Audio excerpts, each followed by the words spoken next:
ছিল এক ঘাস ঘাস ফড়িং আর একটা ছিল এক পিঁপড়ে। তারা ঘাস ফড়িং আর পিঁপড়ের গল্প, তারপর অন্য গল্প বলছে। সেই পিঁপড়ে আর ঘাস ফড়িং গুলা অনেক মিল ছিল। একদিন ওই পিঁপড়েটি পানিতে নদীতে পড়ে গিয়েছিলেন। তারপর কিচ্ছু হবে না। তারপর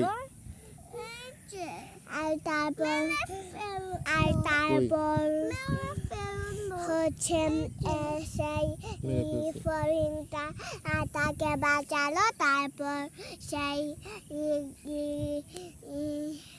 পিঁপড়ে আর ঘাস ফড়িং মিলে উড়ে উড়ে তাকে পিঠে নিয়ে উড়ে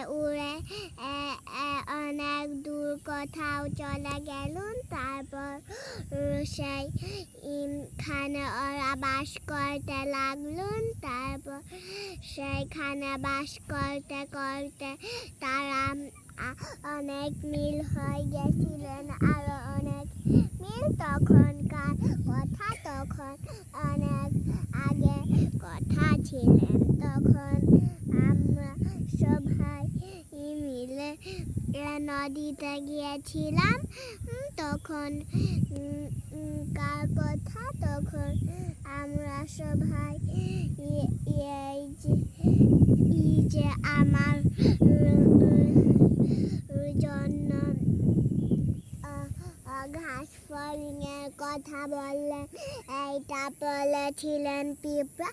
এক মানুষ এসে বললেন যে তুমি এত অভির জায়গায় চলে গেলা কেন, আর তোমার খাবার খুঁজে পায় না। আমি তোমাকে দিব চিকেন, তাহলে তুমি মাংস খাইয়ে খাবার পাবা, অনেক দিব চিকেন মাংস। তখন তুমি রাজি হয়ে যাবা। তারপর বলল ঠিক আছে, আমি রাজি হব, কিন্তু আগে দিতে হবে আমাকে মাংস। তারপর দিলেন। বাড়ি থেকে ফিরে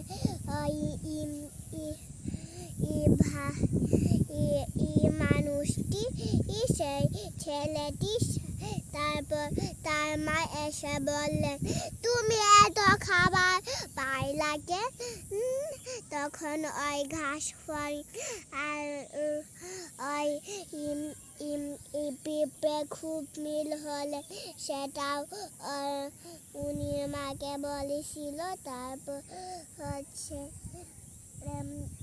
তারপর আমাকে তুলে বললেন যে মা, আমাকে নিয়ে তুমি অনেক দূরে চলে যাও। আমরা অনেক দূরে এসে মিল হয়ে গিয়েছি, এইটা বললেন। আর সে ঘাস ফড়িংটি অনেক দূরে চলে গেছে। তারপর ওই পিঁপড়েটি অনেক দূরেও চলে গেছে। তারপর ওরা মিল হয় নাই। বাহ, সুন্দর গল্প তো এলো, অনেক সুন্দর গল্প। অজন, ভালো হয়েছে না এলোর গল্প? হ্যাঁ, আমার গল্প ভালো হয়েছে। একটা তুই জনের একটা ভাল লাগছে আমার। আচ্ছা,